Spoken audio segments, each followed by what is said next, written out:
মৌচাকের ঢিল মারছে, আর সেই ঢিলে তারা শাহবাগে যে উপস্থিত হয়ে আদ্যপা কখনো কখনো বিভিন্নভাবে বলছে যে বাংলাদেশে হিন্দুরা নির্যাতিত হচ্ছে। আরে ভাই, 15 বছরে আপনারা কোথায় ছিলেন যখন আমাদের উপর নির্যাতন হয়েছে? এই ঘটনাগুলো তখন তো প্রতিবাদ করেনি।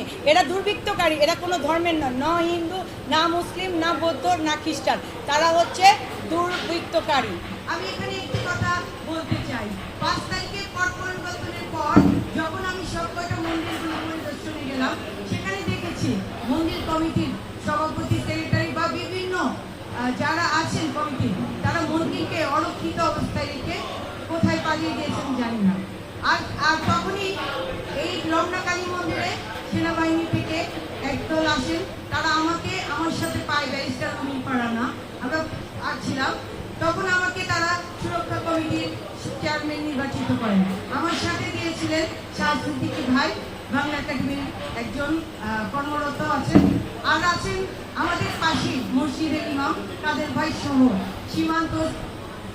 সীমান্ত সুজন, সুরীর, এরা সবাই আমরা রাত্রে এখানে যার যার লোকবল নিয়ে এবং ইয়াং ছেলেরা, আমাদের হিন্দু কমিউনিটি না, মুসলিম ছাত্রদলের ছেলেরা এখানে এসে পাহারা দেয় প্রতিদিন রাতে, এবং সারাদিন আমরা মহানগর প্রতিটি পূজা মণ্ডপে ঘুরি।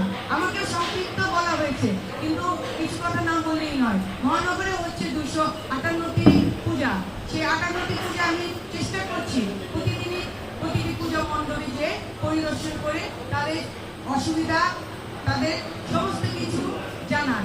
আমি জোর গলায় এবার বলবো, 15 বছর আমাদের অনেক মন্দির, প্যাগোডা, আমাদের রামুর ট্র্যাজেডি সবই আমরা জানি, কোনো কিছুই বিচার পাইনি।